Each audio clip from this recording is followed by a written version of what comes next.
Welcome, residents, to the Dr. DC podcast.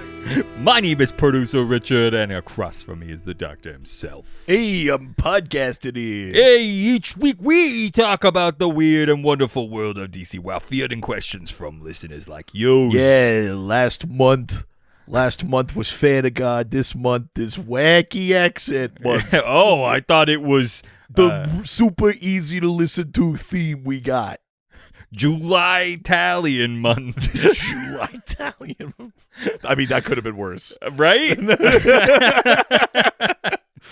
It's one of those moments where I start saying a thing and then it comes out like a thing I intended. Uh-oh. That's right. We've got a review. A 5-star review, number 176, through Twitter from Yo Crow, it's Scarebro, who says, Dr. DC, 5-star review. Hey nerds, this is the best Dr. DC podcast. True. This is the best DC Comics podcast in the business. Forsake all others. Yeah, forsake all others. You're goddamn right. That's right. Do you know any other podcast that started a church, paperwork pending, based on the belief of the mighty Bussy? Jesus. Is it Bussy? I guess it's Bussy. Yeah. It's supposed to sound like pussy. Oh my God, is that what it is? Yeah. I'm clutching my pearls. So toss a salad and toss on this podcast. Jesus. Hashtag reviews, hashtag thirsty. Good Lord. Toss a salad of your Witcher. Oh, Valley. Oh, Valley of Plenty. Yeah, I call it the Valley of Plenty. Jesus Christ. Look, it's very hot. It is. I'm wearing jeans. I don't know why you're doing that. Yeah, I think you just haven't left the house today. I have, but yeah. You have no sense of temperature. Well, that is true at all. Oh, it's very hot out. It's hot, yeah. For the Yukon. It's nice, though. Yeah. It's like 30 degrees. It's nice. Nice. Yes. Yeah, although I almost fucking puked when I saw you play basketball shirtless. Because you didn't know how to handle it. All that blood going to your dick. Yeah, I got it. I got there. Yeah, did it. Getting drunk on sours because it's fucking hot. Yeah, baby. You know sours for hours. You know what else is hot? What? A certain character from DC Comics. Oh my God. That's right. We're talking. Yeah, Firestorm, the nuclear man. Yes, this and more in July Italian month. I mean, we're specifically talking about Firestorm villains. Yeah. This week. So cold, potentially. Well, one of them at least. Yeah, I figured. I was like, what else are you going to do, right? Yeah. It's funny because Firestorm is, a popular character in his own right. There are lots of people that are fans of Firestorm, but obviously, like, not the tier of like the main Justice Leaguers, like the original 7 or something like that. Yeah. And yet, Firestorm has like a weirdly like rich rogues gallery. Weird. It's full of like some pretty good characters, or at least really interesting powers. They show up a bunch. It like a better rogues gallery than I would say like the pre-Johns era Green Lantern.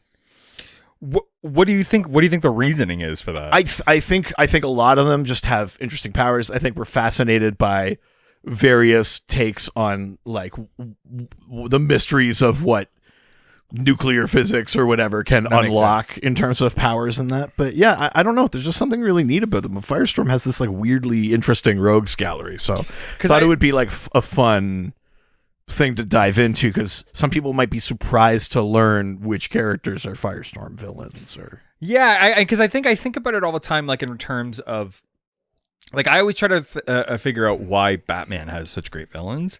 Right. I think a huge part obviously is like it's the creators. Like I think Bob Kane, like that makes sense. Yeah. But I think there's also a component of it which is like one, it's Gotham. I think is a huge component of that. Well, it's kind of sort of like another character. It's too bad we're talking about Gotham because the only pun I can think of is Lex in the city. Yeah, but that's fine. That's fine. It works. Sex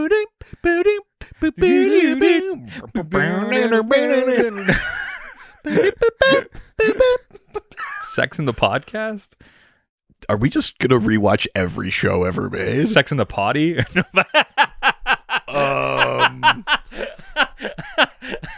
I absolutely don't need that search engine optimization in my life. I made sex in the potty. I hate this hot prison we're in. That's another way to say sex in the potty. This hot prison we're in. Jesus. Good Lord. Look, we got to think. We only have 6 more years of Ghostfacers. Got to think about the next one. No, you're right though. You know, Gotham itself is very much kind of a character, but also kind of breeds a very certain type of Totally. criminal. And the thing we always come back to with Batman, especially Batman, it's true of good villains for other characters too, but Batman is really exemplary, is that each of them kind of reflect him. Some piece of him back. The best ones at least do.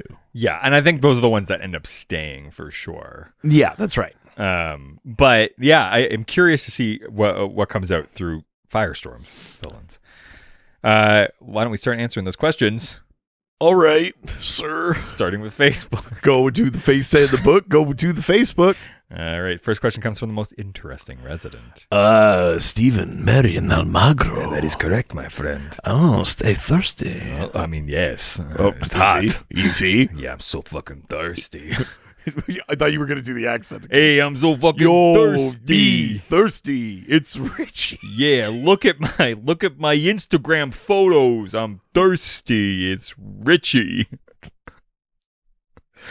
I got 6 boxes of fedoras to move. Oh my god. We're fully joke from another podcast. But all of those were, yeah. Steven asks, who the hell is Tokamak?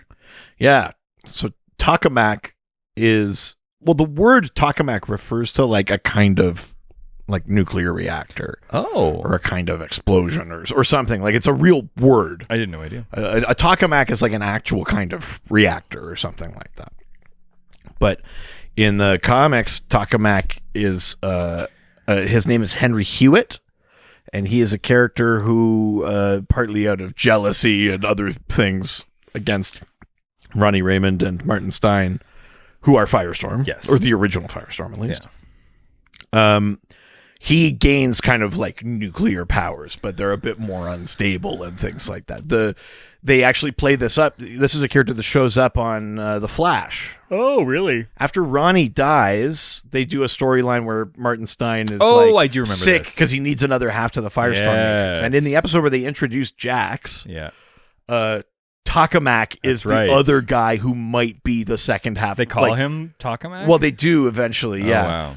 But like it's between Jax or Henry Hewitt, but Henry Hewitt is more unstable. I do remember that, whatever. Yeah. And so that's Tokamak. He actually shows up on TV there. But yeah, he's a character that does have kind of like nuclear energy powers, but he isn't part of the Firestorm Matrix. He doesn't have like the fusing thing the way that that Firestorm does. Yeah, because I remember he makes like a bunch of people sick and stuff. Because I also don't think Tokamak could do like the transmutation or anything like that. Like I think he just has like energy kind of powers. Sure. Right? Yes. Okay. But yeah, so his name is Henry Hewitt. Yeah, Tokamak is like a real word that apply to him as a villain. But that's very cool. Yeah. All right. Next question comes from Alex Bant, who asks, "Help me, I'm Bant. I'm so scared that I'm Alex. Oh, put back the phallus. Oh. Well, phallus. I'm sorry. Jeez, get bent. Ooh, Alex. People must have been saying that your entire life, right? Or he has a shirt that says it, and they go, "That's not appropriate." He goes, "It's my name." He said, "Now get bent." It's my Christian name. Or maybe it says it like during sex. Get bent. You're about to get bent. And you're like, Jesus, you're in a weird mood. I am. I got heat stroke. Heat stroking. Heat stroke me, stroke me. Oh. Crazy heat stroke, man. Ugh. Alex asks, does Firestorm have any enemies that have psychic abilities? I feel like that could fuck with the two people in the Firestorm Matrix. Right. Dude, does he have enemies with psychic abilities? It feels like it's a untapped thing, if not. This is a very good question. He has a bunch of enemies that have some variation of like energy powers. Sure. Pojar is one. Yep. Tokamak, obviously. Yep. Killer Frost on the other side is like an energy vampire, like absorbs energy. It's sort of like the force of entropy, which is why they're a good kind of archenemy duo, or were, because Killer Frost has evolved as a character, but psychic, no, Plastique's not. Black Bison, well, is not expressly. Bam-a-lam. Black Bison is not expressly psychic, but there's some weird like soul energy mind transferency stuff happening there. Because John Ravenhair has this amulet that contains the soul of his grandfather or something like that. And he has the power to animate inanimate objects. He has some... Typhoon has like weather control abilities. I don't know that there is like a powerful, notable psychic among them there. But that isn't to say that they don't find a way to work that weakness in. Sometimes it's not about that there's a psychic who is ripping them apart. It's more about, if the two people that are part of the Firestorm Matrix, because that's how Firestorm is made. There's this sort of thing in DC called the Firestorm Matrix, and it fuses two entities into one. And one is the corporeal being, and one is like the sort of backseat driver also present. And it's either Ronnie Raymond and Martin Stein, or it's Martin Stein and Jason Rush, or Ronnie and Jason, or whatever. It's been all sorts of combinations. And that becomes a story thing a lot, where if they're not in sync, or if something like that happens, it can fuck up their connection to the Firestorm Sure, Matrix. yeah, we've seen that even on the show. Yeah. So, that could be something emotional is happening, and one wants to do something, and one wants to do another. There was a point in time where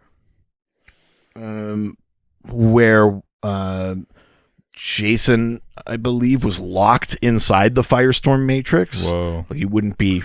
He wasn't allowed to get out, and it was driving him crazy and stuff. Oh, wow. Other psychic characters. Okay, here's one. It's not an expressly a Firestorm villain, but during Forever Evil in the New 52, part of the thing is that the Justice League is believed by the world to be dead when the crime syndicate takes over. But what really happened is they trapped all of the heroes in the Firestorm Matrix. So this unstable thing that is only stable when there's kind of two psyches joining it, maybe three, now has all the heroes trapped inside. Oh, wow. Including Martian Manhunter, who has to figure out it's an illusion, who has to get out of it. But the psychic that's keeping them in is Despero, who is like a Martian Manhunter level psychic and telepath. And so that is an instance of them using those two things at the same time. But no, I don't think there's like a strong recurring Firestorm villain that is just expressly psychic, like Simon or Mad Hatter. I mean, Mad Hatter's not psychic, but you know what I mean. Yeah. Awesome. But you're right. I think that that is a good way to play it, because a big part of Firestorm is that idea of it's not just one person. So whether or not you're psychic, there is a way to play that as a weakness of Firestorm, I think. Yeah, and that makes a ton of sense. Yeah. All right, let's leave Facebook and head on over to Twitter. Twitter. First question comes from the Lantern Cast, who asks, who stole more from each other? CW Arrow stealing villains from Batman, or CW Flash stealing villains from Firestorm? Oh, that's interesting. I mean, they both took a bunch. See, here's the thing, is that because the Flash went very deliberately and got... I don't fully know how these things work when they make the shows or whatever. But I do think there is a certain idea of like, well, you're making this show. We expect you to generally remain within this envelope of characters, if only just to like let's not fuck up the other shows too much. And the Flash always had Firestorm as part of it because Ronnie was a character, even though he didn't come back right from the beginning. I mean, Firestorm, like he comes back at like the mid-season or something like that. But in the first season of the Flash, his name is introduced ASAP. He's introduced ASAP. Caitlin Snow is there. Like we always knew they were going to be there. Martin Stein, all of them. And so as part of that, they had access to and got to play with a bunch of Firestorm villains, including Plastique. Yep. I believe that's first season. Okay. Because Plastique is her name is Bête Sans Souci. In the original comics, she's like an FLQ terrorist. Really? Yeah. Wow. Which is super specific. For those who don't know, there was like a brief period where there was like homegrown terrorist group in Quebec in Canada called the Front de Libération de Québec.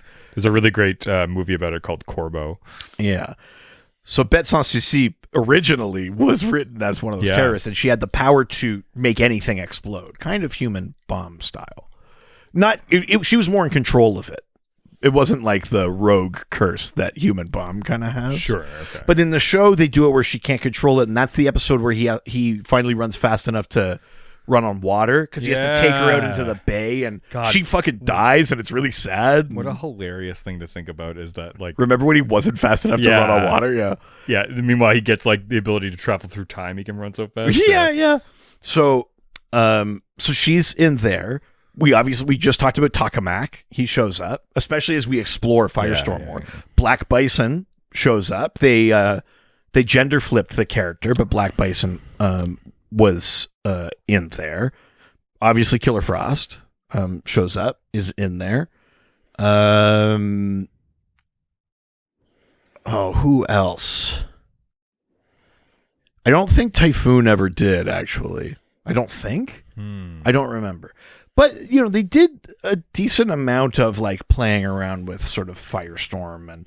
And then Firestorm also has this weird, somewhat crossover thing with Captain Atom, too, because then, Plastique becomes a major Captain Atom character because then they have a romance. Oh, okay. And then also in the Captain Atom realm, we have General Eiling, and they brought Eiling in the Flash. That was Clancy Brown in the early seasons with General Eiling. So like we kind of got this like knock-on thing of that realm of characters. However, they were mostly one-offs or one and done kind of things. Other than Firestorm sticking around and being part of the Legends of Tomorrow, or sticking around as a character on the Flash, having Stein there and stuff like that, they actually didn't really use the Firestorm rogues that much. On Arrow, they maybe used fewer Batman characters. Yeah. But they did have they had Ra's al Ghul, and they had KG Beast, like a version of him. They were using those characters, and they were using them like more and bigger. So I guess I'm saying that Arrow stole more, because Arrow was like, for a bit there at least, was like, well, we're making a Batman show, but with Green Arrow. Which is funny, which is more than the Flash was doing, which was just, we just need a few more characters for this villain of the week thing back in when they were doing more of that. And so those Firestorm characters got worked in, but they were never as big of a part of it, other than Frost, obviously. They were never as big a part of it as the Batman characters that they brought into Arrow, which were a huge part of it. But it's funny, too, because the Flash at least had Firestorm. Yeah. And Green. Well, yes. Yeah, you're right. Yeah, you're right. Because they were always dancing around the like, someone would be like, oh, I'm going to go to Gotham City. And they go, and you go, well, we'll never go there. Yeah. So funny. Yeah. All right. Well, with that, let's go to the next question from Adam Talking Superman, who asks, speaking of Black Bison, what can Black Bison do? So, like I said, Black Bison, at least the sort of original one, his name is John Ravenhair. Yeah. The soul of his grandfather, whose name is like Is this like a First Nations It character? is, yeah. His soul inhabits this amulet. And Black Bison had the amulet, and he had this like staff. And he essentially had the power to animate inanimate objects. Oh. That was his main power. I think he maybe had some weather powers and stuff too, but his main like unique power was that. Yeah, he went to a castle once and really just like fuck with all of the like. Well, he just wanted to clean faster. Yeah. Oh, I was thinking Beauty and the Beast, but sorry, I thought you were doing the Sorcerer's Apprentice. No, it's fine. They're Because both the castles. inanimate object. Yeah, they both work. Be our guest. I think part of his original motivation in the comics was to, right wrongs done to Native Americans and stuff like that. I'm not sure how much of that like stuck in later incarnations of Firestorm, but certainly in the early days in the 70s and 80s and that would have been a big part of that story. But yeah, it's kind of an interesting power, actually. It's kind of magic based. That's not something you see very often. No, it's not. It's a little bit more like mystical. Yeah. At least, but not something that feels. At least as I remember, especially in a book that is like super science-y. And I say that with heavy quotes around it, but like the idea that all these things that are unreal are based in science, right? We're talking about the Firestorm Matrix. We're talking about transmuting elements. We're talking about all these things that are very scientific principles. And then Black Bison has like a slightly more like spiritual angle on it. Because there's the idea of like, that amulet like having his grandfather's like essence inside it and things like that. It's not like he's not saying like, I'm vibrating the molecules in this inanimate object and I make it move. He's just making it animate. Like there's a little bit of that. I just like that it's also not like he's like talking to horses or like like that's a pretty innocuous thing. I mean, his look. I bet. The design it makes up for whatever progress they may have made on the powers. Yeah, sure. It's still that he wears this, big headdress, like bison kind of headdress and that, bare chest sort of thing. All right, yeah. It's all that shit, of course. Yeah. But I agree that it's a neat power. Yeah, I don't think I can think of another character that has that. And I'm not thinking of a good example right now, but I wonder if there is an issue that really kind of like gets at like where is the intersection of these two ideas? Yeah. This like the science power of Firestorm versus this kind of mystic element. How do those interact?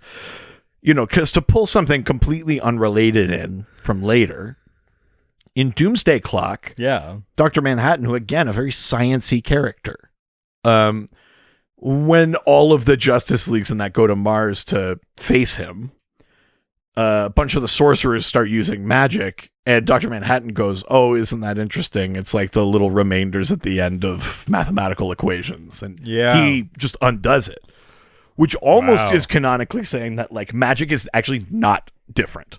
It's just science. Even though in DC it usually they actually are. They're kind of two hemispheres, right?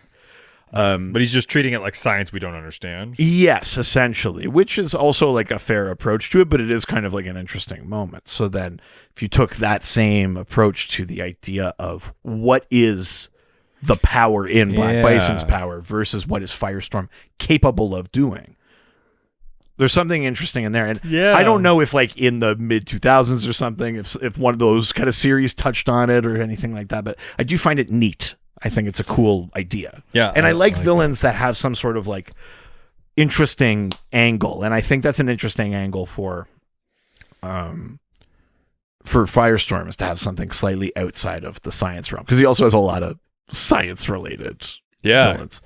Was Multiplex on The Flash? I think Multiplex was. That's another big Firestorm villain. But I think Multiplex was on that show too. That's cool. Yeah. All right. Next question comes from Braydon, registered trademark, the Soapy Donkey.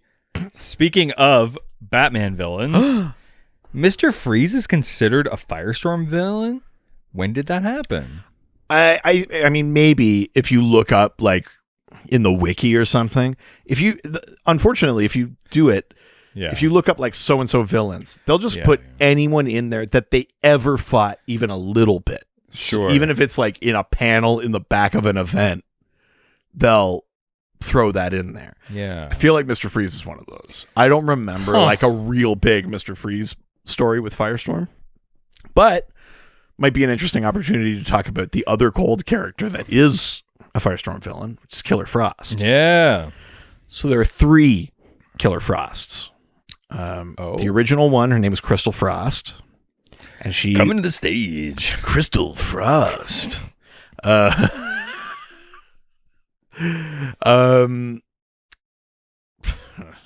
had to stop myself.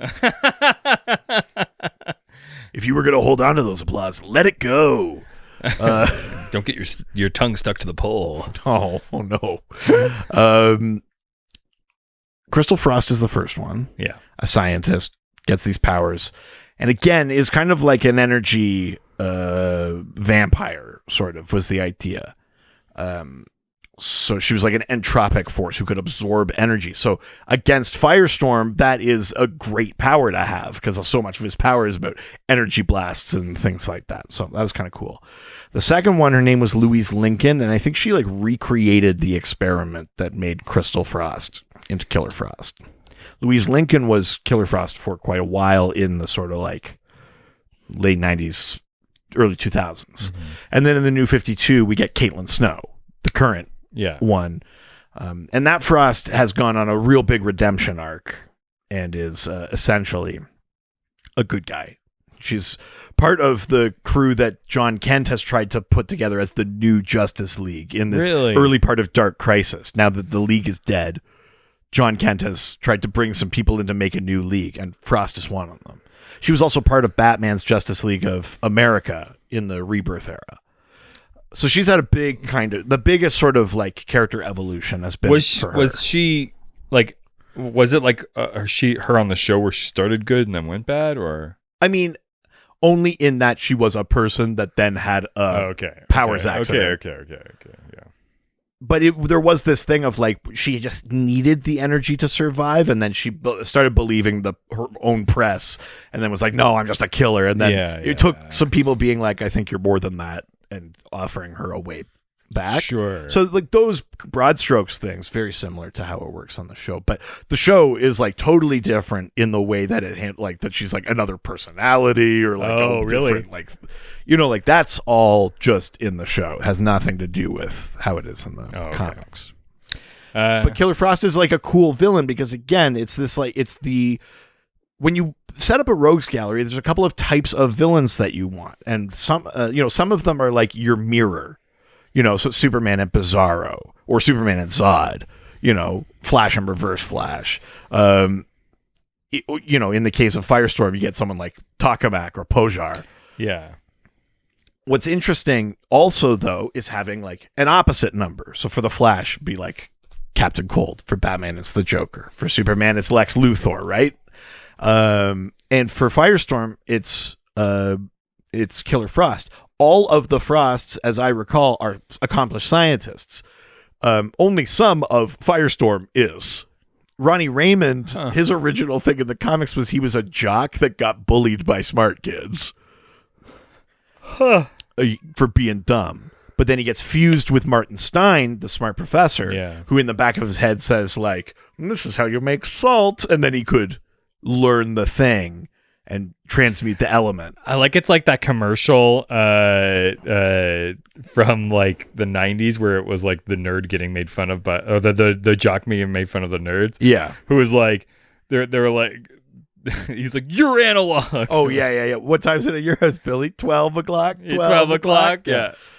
Well, that's essentially what that was. But, you know, then Jason Rush, who is later part of the Firestorm Matrix, very intelligent, very scientific. Yeah. But I think Firestorm works best when it's this combination of like someone who understands how to use the power and someone who is maybe less brainy capable, but maybe has some more of the kind of like inner courage sort of things. Like that was what Ronnie brought to it, was something a little brazen, a little brash. He was willing to jump in and do the right thing and that sort of thing. You know, where Martin Stein, because he was smart, he'd also be cautious. And so I like that that's what makes a good Firestorm. Yeah. So what's neat is then pitting a character like that who kind of has this, like, I sort of know things, but sometimes I don't, depends on how focused I am, versus someone who is like an accomplished scientist who has this accident turned on themselves, right? Whose power is also the opposite of your power, is pretty neat. Yeah, definitely. Yeah. That's awesome. This is a fun question from our favorite religious representative. Oh, Chris Chan. Who asks, would he get lit up in the Pokemon universe? Which Pokemon would you use to extinguish him? Well, here, let's tie back. Is it Alex Bent's question? Psychic type. Sure. You know, theoretically, I guess water type, ice type. Well, how do you in the way that Firestorm has villains like Typhoon and Killer Frost? How do you counteract nuclear energy? Well, this is the thing. There is no like atomic type, as far as I know, in Pokemon. Not as far, but there are fire types. Because could you just bury it with sand? That's what they seem to like to do. Well, but here's the thing. I mean, water is another good one. The reason that they stick spent nuclear rods in a pool of water is that it actually doesn't take much water to completely dissipate radiation. Like, I believe, I'm slightly speaking out of turn, but I'm trying to remember as best I can. Yeah. Let's say that there's a pool of water 30 feet deep, and you have spent nuclear rods at the bottom of them. They're extremely radioactive, very, deadly. You could swim at the top of that pool. Because it only takes like 20 feet, say, or something like that for it to be totally dissipated. So you could have spent nuclear rods at the bottom of a 30-foot pool, swim on top, and be fine. Which is why water is such a huge part. That's why you build a nuclear reactor by like a bay or something like that. Like, all of those things are built in because water is actually exceedingly good as a heat sink and like a radiation sink. So a water type, I guess, then that way would also be helpful. I do like the Alex Bent angle of using a psychic type against them to, split them apart or something like that. I think theoretically, ice type. Okay. But we're kind of getting further from it. That would be more about the sort of like the entropic thing. You're like slowing his chemical processes. You might if you bring the temperature down, you're diminishing the chemical reaction that's happening. So I guess I'm saying water, ice, psychic type Pokemons. For sure. I mean, there's a bunch in there. Gyarados, baby. Gyarados, great water type. Yeah. Jigglypuff. Oh, yeah. Psychic. Actually, Jigglypuff might be fairy type. Psychic type would be like Jinx. Sure. Jinx. Yeah. Or Mr. Mime. Mr. Mime. Is Mr. Mime a psychic type or is he a normal type? That's creepy as hell. I hope he's a psychic, because if he's normal, makes it worse. It's normal. Yeah. It's fucking most terrifying Pokemon out there. I mean, the ones that kind of look human are very off-putting. It's upsetting. That's like the thing that I think creeps me out the most in that Detective Pikachu movie. Is the Mr. Mime moment? No, well, that, but also the Ditto that they genetically manipulate to be able to mimic people. Yeah, they just can't get the face. But the eyes are still like Ditto eyes. Yeah, I hate that. Isn't that crazy? Yeah, I don't. So I guess those are the types I'd throw in there. You get fucking lit up. Or just get your 3 variations of Eevee. That's true. Get an Espeon, get a Glaceon, get a Vaporeon. Look at you. Boom, baby. Somebody's. You think I don't have every evolution of Eevee? I mean, there's more than that. Yeah. No, but. Yeah. Leafeon, Jolteon, Umbreon. Jesus Christ. Someone's kid's into Pokemon. Oh, yeah. My kid is. Yeah. My kid, Leaf Beignet. Leaf Beignet. Yeah. Oh, Beignet. Hey, Leaf Beignet. Oh, good to call down on the Beignet. That's right. It's the best accent to do. And unoffensive. And it's July Italian month. It's a July Italian month. Oh. Hey, I'm walking here. That's Bob Dylan. I was gonna say, I'm like, it's not Jutober. Well, I was saying July Italian. Oh, I was trying to fuse them. Sure, yeah. So Never mind. What was that joke? The cannibalistic Italian. Fuck. Jumanji. Yeah. Oh, it was an anti-Semitic cannibalistic Italian. Yeah. Jumanji. Yeah. Boo. All right. Next, we are leaving Twitter and heading on over to Instagram. Now we're going to Instagram, take some questions and answer them. Nice. Oh my god. Nice. Take on this. Oh my god. First question comes from Damn. Ooh, yeah. 97. What was that? Hummer. Oh, okay. I thought you were going for Boss Nass because you did like a. I was trying to like, how do you? I forgot how you get up. It's a big Hummer.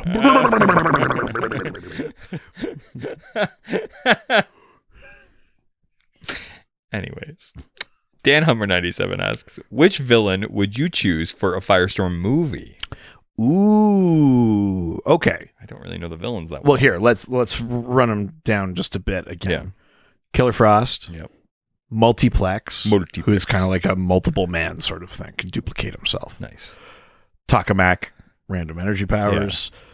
Typhoon, kind of weather powers. You often see him like, you know the way they depict Red Tornado, where it's like you see his body here up and it's a tornado from the base. They do that usually, but it's like water, like a. Oh, okay. They show Typhoon that way a lot. Black Bison, Plastique. Weasel is technically a Firestorm villain. Weasel. Yeah, buddy. Yeah, let's see who else. Just trying to think if there's like other kind of big ones. There was like Bolt. There was this group called the 2000 Committee that was like a sort of shadowy organization that's sort of like behind Takamak and like a couple of the other ones. So is Killer Frost? Oh, Hyena. That's one. Is well, there's a couple of versions, but there's one that's like they're basically like it's like a were hyena. Jesus Christ. That's the Is Killer Frost like? Is it the same storyline with like where they were like engaged and stuff like that, or is that just a thing from the show? Only the show. Oh, okay. Although there is this weird kind of like in Crisis on Infinite Earths, they need them to team up as part of like everyone has to come together. Villains, heroes, we gotta save the day. And so Psycho Pirate has to use his emotion. Oh, I guess that's a good example. Well, no, he doesn't do it on Firestorm. Psycho Pirate has to use his emotion manipulation powers on Killer Frost to make her like love Firestorm so that they can work together, but then she's like all over him. Oh, okay. Yeah. I do think that might be Killer Frost. Like, I that seems like such a significant villain of his. Like, yeah, I mean, easy sort of thing to understand. And you could still be authentic to the progression that the characters had, and it could be more of a redemption piece than just beat the villain. Yay, way to go! Yeah. You could do something slightly more more human. You know, what I'd rather see is Black Bison, but. Yeah, I think I might go multiplex. There's the sort of the imagery of like Firestorm is multiple beings fused together. Sure, it's the opposite. And multiplex, like Danton Black is created in the explosion that creates Firestorm, but he gets the ability to split himself. And it's that idea of like, you know, they as Firestorm, they find something more by working together. Sure. They become greater than the sum of their parts. But if anything, he might be less because his other copies are like expendable. You know what I mean? Like it's that sort of like he loses his identity a little bit. You know, he even Multiplex wears like a faceless mask with sort of just like geometric designs on it. Like weird. He's faceless. You know, he kind of loses himself in it as opposed to like thematically. I think there's something interesting in there. So I might say multiplex for a movie film. Yeah, definitely. All right, moving on. Next question comes from the most interesting resident. Oh, Andrew Delgado. That's right. Or Delgado Andrew. I said what I said. Did I stutter? No, sir. Oh my god. Buckle up. Fully, just like this is morphing into the other podcast. Like over the next year, it's just be absorbed like a twin. Yeah. Oh my god. Yeah. All right. Andrew asks, Dr. Double X felt like a natural fit for Firestorm on Brave and the Bold. What other non-Firestorm villains would work for them? Dr. Double X is like a very kind of old villain, Simon X. Although there's a different version of Dr. Double X too, but sort of like a mad science. That does sound thing. like the like porn parody of this podcast. Dr. Triple X. Yeah. Yeah. I live for this shit. I was waiting for it. Yeah. Xander Cage. Yeah, you can't say Triple X and think anything. You think other than I'm that. not thinking of Xander Cage? It's the only version of Triple X I think of. Yeah, baby. Yeah, interesting. Well, what do you think of this? Who do you think like of, I don't know who that is, but well, but the question is, who else? which villains from other Rogues Galleries do you think might be a good pairing or match for Firestorm? Oh, that's interesting. Who, again, just to reiterate, whose powers are elemental transmutation, so turning a thing into other things, which he can only do to inorganic matter. He can't turn people into shit. Okay. He can only do like, I could turn like wood into cotton candy, or I could turn, bullets into bubbles, or he could do shit like that. Interesting. That's a tough one. I'm trying to think who would make sense in that scenario. I don't know if I have an answer for that. Maybe like a Green Lantern villain. Okay. Might be interesting because you're dealing like feels like it belongs in that universe a bit. Like feels like space wouldn't be out of the realm. There is like a slight. I mean, they're like not a Sinestro might be interesting. Sure, they're not playing it this way at all, but there is like a slight Green Lantern villain Firestorm face off that happens in that Future's End event. Okay. But it's with a new version of Dr. Polaris, who has like magnetism powers. Sure. But it's like, I don't know that I'd be like, yeah, Firestorm and Dr. Polaris. Yeah. Interesting. Yeah, I think a Sinestro or maybe like a Dr. Light. Sure. So like more like someone else who can have some sort of energy manipulation sort of piece. Oh man, it's tricky. I wonder if there is. I'm trying to find like a version of a mind thing, but not just like a psychic. I don't just want them to be able to be like easily ripped apart. You know what I mean? Like, I've severed your connection. You're not Firestorm right now. But something that like maybe it's Psycho Pirate. It's just like the emotional manipulation piece. Yeah, that is as opposed to like pure psychic. Yeah. Like mind ready kind of stuff. Maybe that's part of it. Or maybe it's someone who has like a different but like adjacent power. It's not a villain, but like Amazing Man in DC has like material absorption kind of and mimicry powers. The equivalent in Marvel would be the Absorbing Man, who can like touch metal and be metal. Oh wow. Or touch concrete and be concrete or something like that. So maybe a character that could do things like that. It's like they're doing to themselves a version of what Firestorm can do to other things. Yeah. Maybe that's interesting. But Amazing Man again is like a good guy. There's not really like a good DC villain that I think does the same thing. Yeah. Tricky. But yeah, maybe Psycho Pirate. Yeah, I don't disagree with that. Yeah. I think that's really cool. Or you go something like magic. Sure, yeah, the science and magic kind I think that's interesting, piece, right? Yeah. That could be neat. All right, let's leave Instagram and head on over to the doc score. Doc score. Sucking on Doc scored. Outside the Doc Wow, scored. that's appropriate. Yeah. Wow, relevant information. Yeah, check out Stand Up North, Shredded and Dead on Apple Music or Spotify, wherever you get your stuff. That's right, baby. Buy the album or just stream it a bunch. Yeah. Get me that 3 cents a play, baby. Oh my God. It's not that high. I was going to say, probably 0.03. Yeah, it's pretty low. But if you play it constantly. But if you play it constantly, then cents. it's fine. Yeah. Call your Sirius XM stations and get it played there. Yeah. That's where you get... phone into Sirius XM. Yeah, that's where you make the real money. So. Yeah, that's true. Yeah. It's true. Although I have to wait to see how it went. Yeah. It's not instantaneous. I think it's quarterly they sort of disperse things. 1/4 portion. Yeah, 1/4 portion. Yeah. Can't wait for my quarter portion to come yeah. All right. My fucking puff bread. Give me whatever that bullshit blue expanding bread is. What? Oh, yes, from the movie. The portions. Yes. Ugh. Anyways, I don't watch that nerd shit. Cool.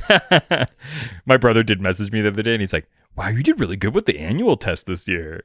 Yeah, we're we talked about it as a family. We're not embarrassed by you. Yeah, we're anymore. really proud of you. We're proud of you now for doing well on the comic test on your podcast. Yeah, we're really glad that you know about Thanagar. Obviously. Yeah.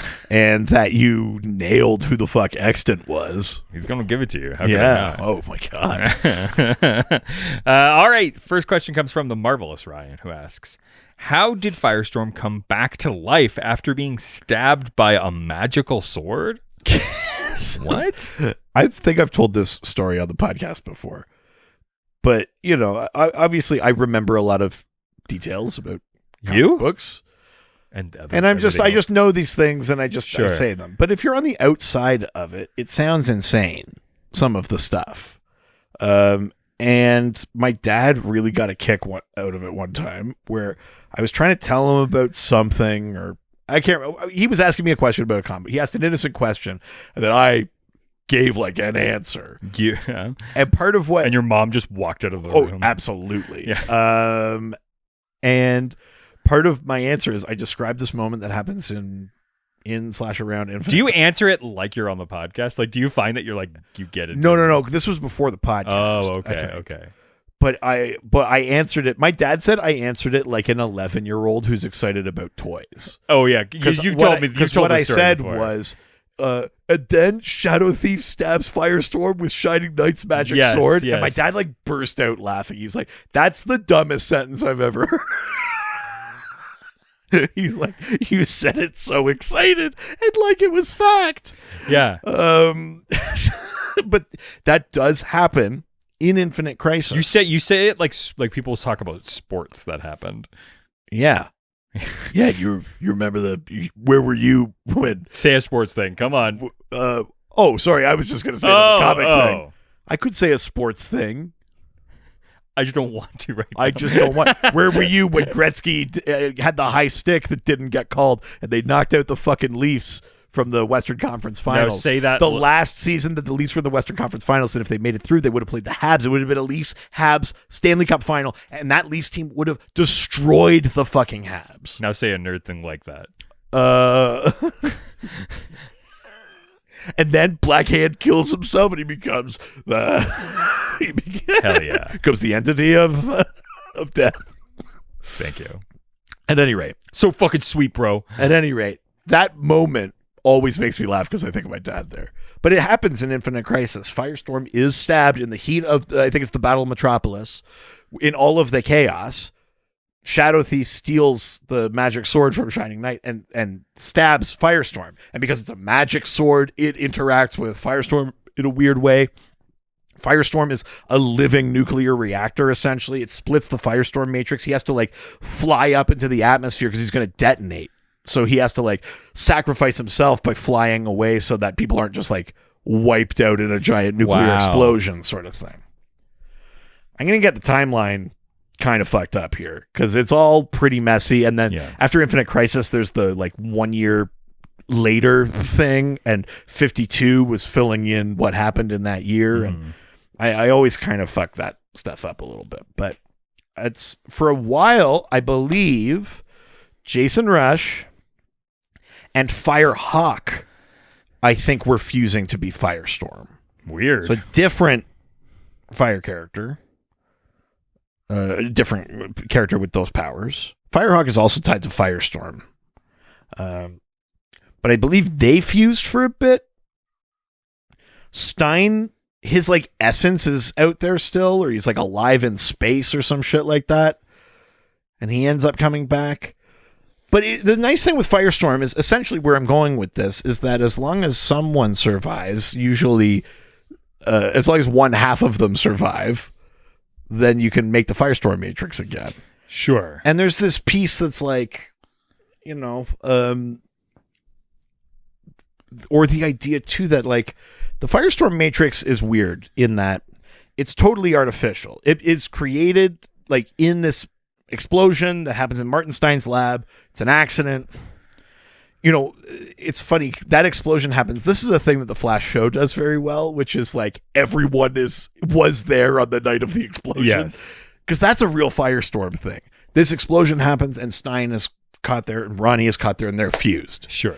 Danton Black is caught there because he was like wronged and he was going to steal some blueprints and he's just in the building. Sure. And then it goes off and then he gets that like splitting duplication power. I'm pretty sure Takamak is like in the building because he was going to do something else because he was part of the 2000 collective or whatever it's called. Like that thing of like they were all there. We're all tied to this moment. I was always there. Yeah. Barry. Yeah, it was me, Firestorm. That's very funny to me. Mm-hmm. So, but where I'm going with this is that the Firestorm Matrix just comes about, but then they sometimes like later on treat it almost as if it's like part of the natural world. Like as if whatever they created became as fundamental as the Green or the Speed Force or things like that. That's not true. I'm giving it slightly too much credit there, but sometimes they do treat it as like, and the Firestorm Matrix chose the next you know what I mean? Where it's like, did they make something that's like more cosmic than they intended? Where it's not necessarily part of the fabric of reality, but it's like, it almost takes on its own life. And so, kind of no matter what happens to Firestorm, there's kind of always a way back. So, also because only one of them is ever the physical Firestorm and the other one is in the mind. Yeah, they even do that in the show, right? Yeah. When Ronnie rips the thing off and explodes in the season 2 premiere of The Flash, Stein, like Ronnie is gone. Yeah. And then Stein's body is falling and Barry has to save him when he's falling. That piece is also there. So, you know, yeah, Firestorm had to run away and explode, but then like, where did the other body go? Where did Jason go? You know, like, so there's always a way out of those things. I don't remember the exact mechanics of how it worked in that instance for Jason, but I'm pretty sure the next person he was partnered with for a bit was Firehawk. And then I think Stein comes back. Oh, weird. Yeah. From like space or some shit like that. Cool. For a while, Jason was also partnered with, a girl named Jenny. She dies horribly during Blackest Night. And in Blackest Night, there's this whole weird thing with like the deceased Martin Stein or the deceased Ronnie Raymond, whoever the Black Lantern one is, then fuses with him and then like makes him watch from the back seat as he turns Jenny to salt. Like it's Cuck. like there's some fucked up shit in there. Sorry, what was that? Cuck. Jesus. Not quite what I meant. Yeah, you sit back there. I'm going to turn her into salt. If you know what I mean. I'm going to dry her out. That's what I'm saying. It's no one's going to be happy. I don't know what that means. Yeah, you do. Oh, no. Wink. Oh, no. Time for the last question. Jesus. Why would you do this? From Only Just Danda. Again. Who asks, who is this turd guy he's fighting? Oh, shit. I forgot to look that up. Yeah, who's this turd? Wait, that's the last question? I thought I put other questions. We already answered the other one, but I don't know. This was from this morning, so maybe you put more. No, there was like other one about Slipknot. Okay, well, I grabbed it this morning. You never told I me didn't change anything today. This feels like you're kind of proud of this sort of thing. You son of a bitch. Let's keep all this in. You can also answer the question. No, this is more important. Oh yeah, there's more questions now than what I grabbed this morning. I didn't. I literally have not opened the document today. I don't know what to tell you. I do. You Also, fucked it up. fine. There's one more question. You still have to answer this question. I'm gonna do. This one still comes before I'm that gonna one. do whatever I fucking want. Right. This turd guy. So this is from an image that was posted that in the docs. looks like a turd. Yeah. I think because this is Black Bison on this cover. So without having the cover I'm looking at here is The Fury of Firestorm, the Nuclear Man #2. It looks like there's also like he looks like a turd, but he also looks like he's bronze and like has a base, and it looks like there's a Mad Hatter and March Hare like bronze. So I think what is happening here is Black Bison is using his animate the inanimate objects powers on statues of like an Alice in Wonderland park or something. And I think maybe this turd guy is the caterpillar? Oh, maybe. Maybe. He fully looks like shit. Like actual shit. Yeah. But I think that's what's happening here. So there's Black Bison. You see his amulet. You see his like bison headdress there. Don't like the way that his skin's colored. Jesus. Not like that. What the fuck, Richard? I just mean I don't like... What the fuck? I don't like the color palette. We heard you, and we all know exactly what you meant by it. I don't like the way that they We know. Stop saying it. I don't like... Jesus Christ. I don't like that he's not white. Good Lord. His horse is. Better. Easy. I think that's what's happening. I don't think this is like another character. I don't think it's like a Clayface type thing. I don't think it's me, shit man. Yeah, it's the guy from X-Files or whatever. I think what's happening here is that statues are coming to life. This is without me having read this specific issue. Yeah. Willing to bet that's what this is. Fair. Yeah. All right. Which is very funny. Last question. Okay. From Yo Crow at Scarebro, who asks, what's with Slipknot's rib window? Does DC hate nipples? Male nipples? So here's the image that accompanied that. I love that. I'm sad that I didn't already know about that because I would have made a great question. I mean, if you can believe that we were like trying to name Firestorm villains and I forgot to list Slipknot, the man who could climb anything. I know, you love that character. He's got fucking rope ability. You almost like him as much as Boomerang. I mean... Boomer. What a tragedy. I know. Hashtag never forget. Yeah. Man who can climb anything. What a joke. Oh, that's not the line. Yeah, but that's like the alternate universe where instead of Peacemaker, it's Slipknot. He just fucking hangs Rick Flag. Oh my God. Man who can climb anything. What a joke. Hell yeah. Yeah. And he jerks off before he dies. What? Oh, because you're getting... I get it. What else? Yeah. So the image in question shows Slipknot kind of in his original costume, which is like an almost kind of like gi-like looking costume with like the flared sleeves, like almost like a kung fu kind of outfit. Yeah. But he has these two just cutouts on the side, not in his armpit. No. But just a bit lower, but still on the sides. Just to show his vulnerability. Just to show, you could definitely like stab him here like he's Jesus. Yeah. I mean, truly, the greatest villain maybe ever. Jesus? No, Slipknot. Oh. But you know what? Yeah, Jesus. Yeah, hell yeah. Do you know who I want as the villain for a Firestorm movie? Jesus Christ.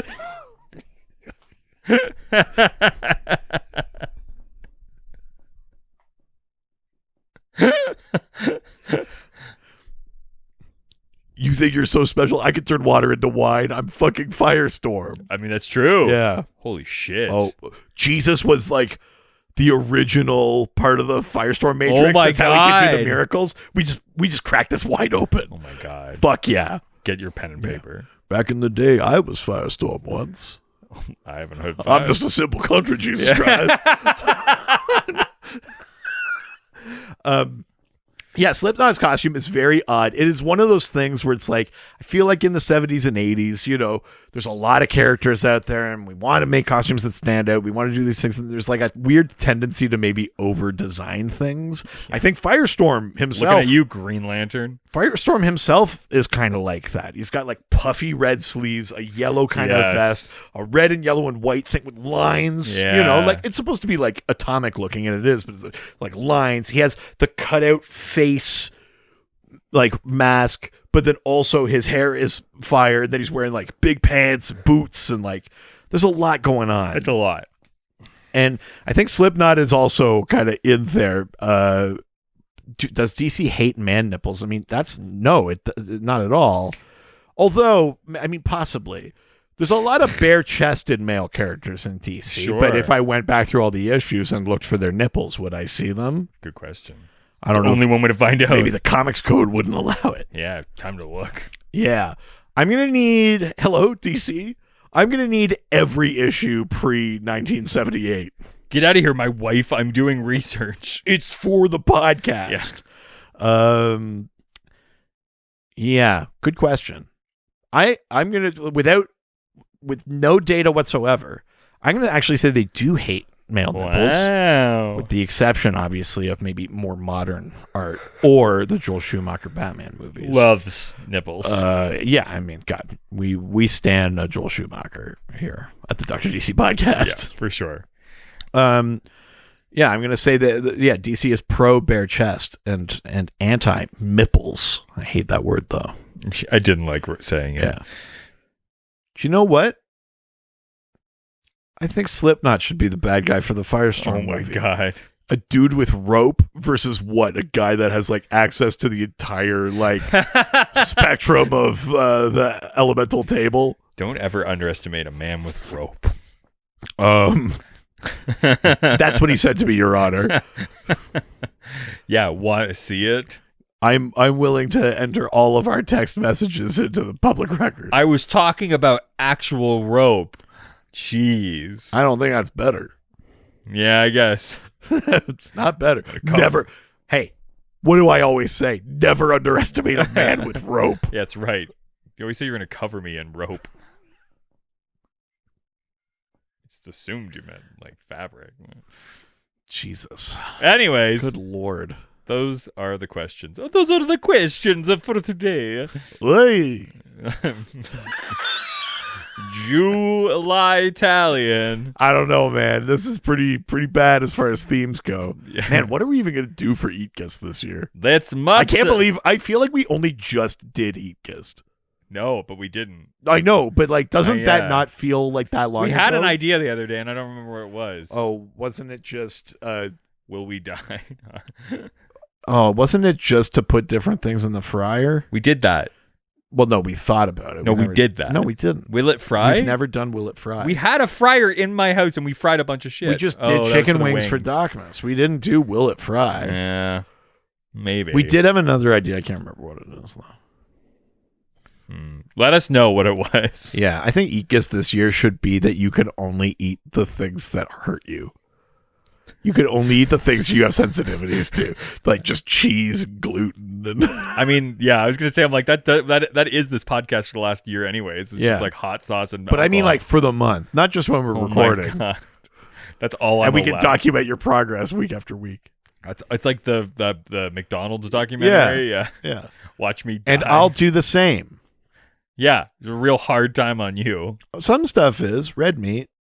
Hurts my little tum-tum sometimes. Doesn't stop you. No, I just power through. You just want me to make that steak again. I do. I do. We'll hash this out later. But stay tuned for Eat Gist if you're on the Patreon. Gist. Oh my God. Oh yeah, didn't we talk about Meat Gist? Yeah. Maybe. I don't know, man. Let us know if we said it on the podcast or make it up for us. You want some mozzarella? Wow. Mozzarella ball soup. Yeah. July Italian. Such a bad theme. Unlike Eat Gist. Great theme. Anyways, that is the end of the questions, but we're not done. It's time to play everybody's favorite game. Can you guess the name of the character based on someone who's not read comic books? Could describe that character to us. If you don't know how a game is played, I send a character photo to my wife from DC Comics, who does not read comics, nor does she care for them. Good. She sends back Brought it back. or clues describing what she sees. So, my God, if you sent multiple images to your wife again, what makes you say that? because you said character, not picture. Only because I didn't say it the way I normally do, and I had Freudian to slip. I think bring is it that, back. like the telltale heart. I think your guilty conscience has caught up with you.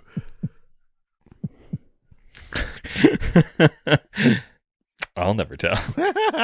All right, 4 clues. It's the opposite of what the telltale heart is about. All I'll do is tell. Yeah. Yeah. All I do is tell. No matter what, money on my bell. Snitching on my mind is what I was going to say. Okay. First of 4 clues. I'm ready. First clue: sexy Halloween costume. I mean, every character. Catwoman. This character more. Catwoman. No. Is it Catwoman? Oh, sorry. No. Okay. Wait, did you say Catwoman? It's a Catman. Oh, do. Yeah. Sexy Halloween costume. That's right. Is it Nightmare Nurse? No. Hello, Nightmare Nurse. Oh, man. I know. Next clue. What did you say? I said next clue. Oh, it sounded weird. All right, next clue. Oversized clown bow tie. Oversized clown bow tie? Yep. The Prankster? No. Toyman? Nope. Sexy Halloween costume. And oversized bow tie. Yeah. I mean, I should just say oversized bow tie. Harley Quinn. No. Why did you have to think about that? Because I wasn't listening. Body doubles. No.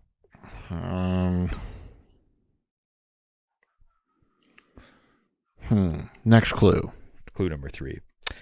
Alice in Wonderland theme adult only party. I mean, is it Red Alice? No. Is it sexy Halloween costume? Yeah. Is it Humpty. No. Is it Tweedledee and Tweedledum? No. Mad Hatter? No.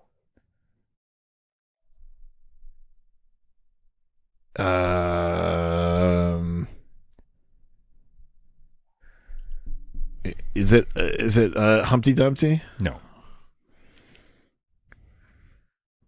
Last clue? Final clue. Discount Playboy Bunny. Oh, White Rabbit.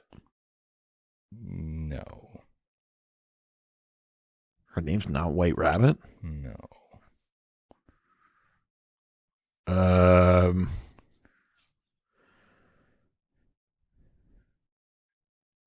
Just the rabbit? No. I am convinced that I know exactly what this character is. I'm double checking that that's not another alias. But it does not say anywhere on here. That is because I'm picturing what I believe to be exactly what you're looking at. So maybe I just got it. Is it like White Bunny? No. Pink Rabbit? Nope. Well, what the fuck?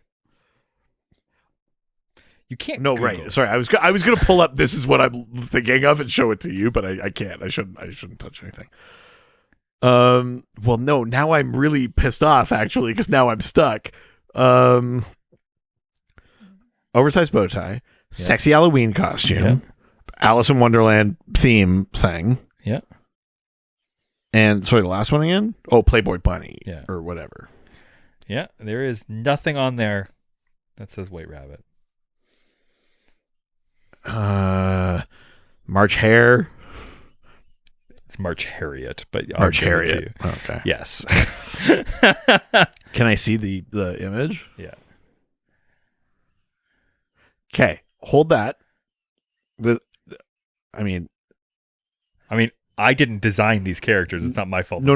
I understand, but I want you to see what I was thinking. Sure. And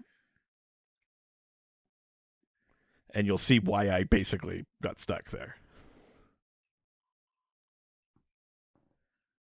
I mean, you're not right? wrong. Like, you're not wrong. All of the same things applied. This is White Rabbit. What's really confusing too is that this character is also associated with the Mad Hatter. Yes, yeah. So it's that makes sense. Yeah. So, but it's like, but I bet is that one too? I think she is. This is what I mean. Very weird.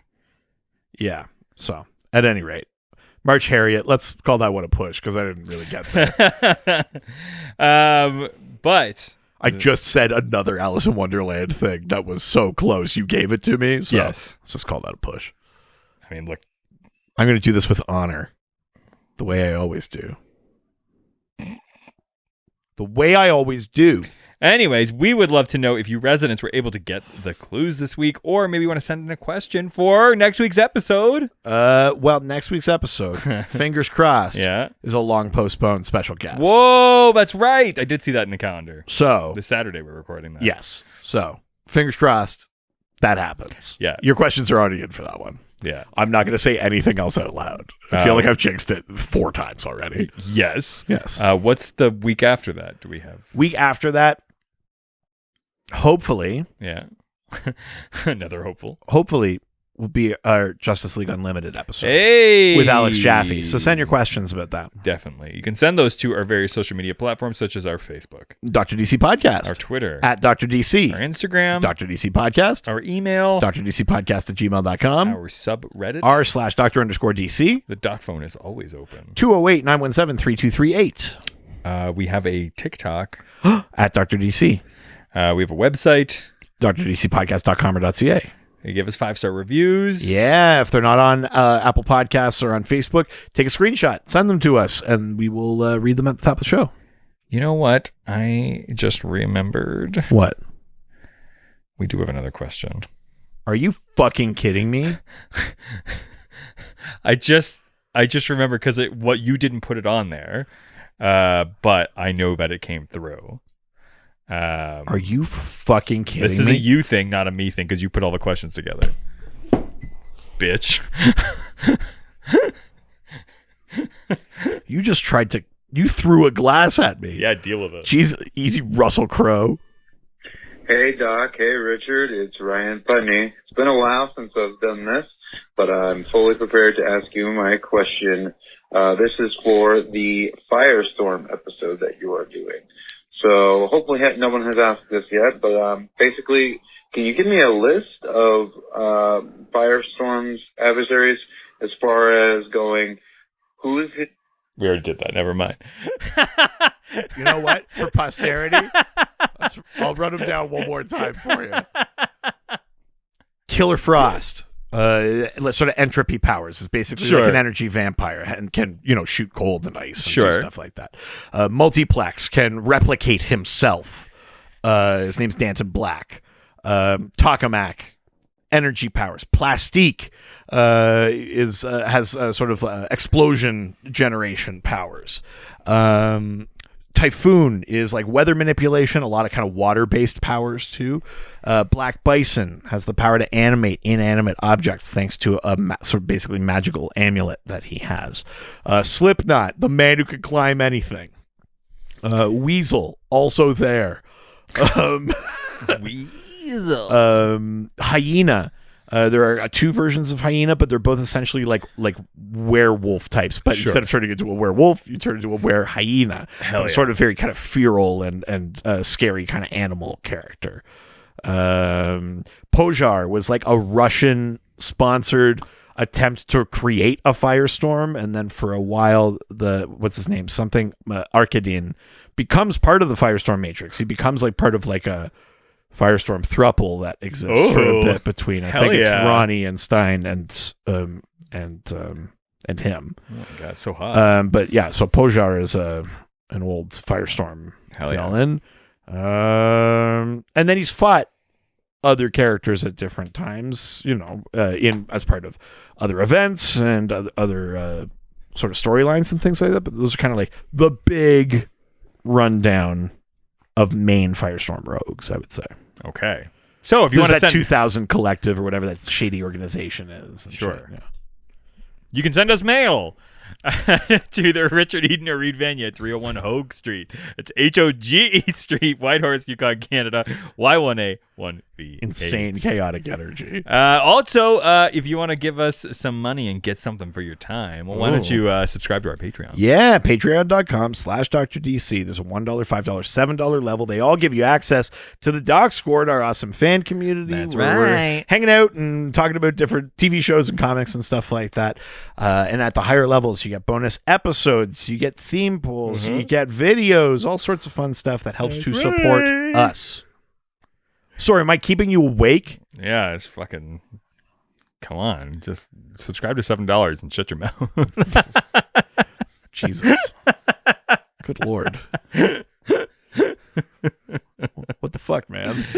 Also, more importantly, now I can time to wake back up because we've got another podcast. We've already made a lot of references to it. That's true. Ghostfacers. Oh, sorry, you want me to say it. Ghostfacers is a Supernatural rewatch. We're going through every single episode of the CW Supernatural. We talk about real-world monster lore. We talk about behind-the-scenes stuff, about the production of the show. We talk sandwiches. We talk, that's kind of the most important stuff, really. And yeah, it's a ton of fun, so go check it out. We're into season 5 right now, midway through. Baby. That's right. We're almost done the series. Yep. Oh no, this just did. 10 more seasons. Yeah. All right. That is it for this week. Ciao, ciao. You almost said say goodbye, bitch. You almost fully did the other sign off. It's becoming this. Adios. All the superheroes, they always fight for what is right. Live with danger and adventure, they are men of might. This was a Brain Freeze podcast. Oh my God, we're firestorming this podcast. Firestorming the Capitol. Oh my God, it's July 6th. I think, wait, hold on. Based on the date, it is July 6th. Oh no. Oh, yes. July 6th. We Yes. firestormed the Capitol. Oh no. This one got away from me. You know what to do.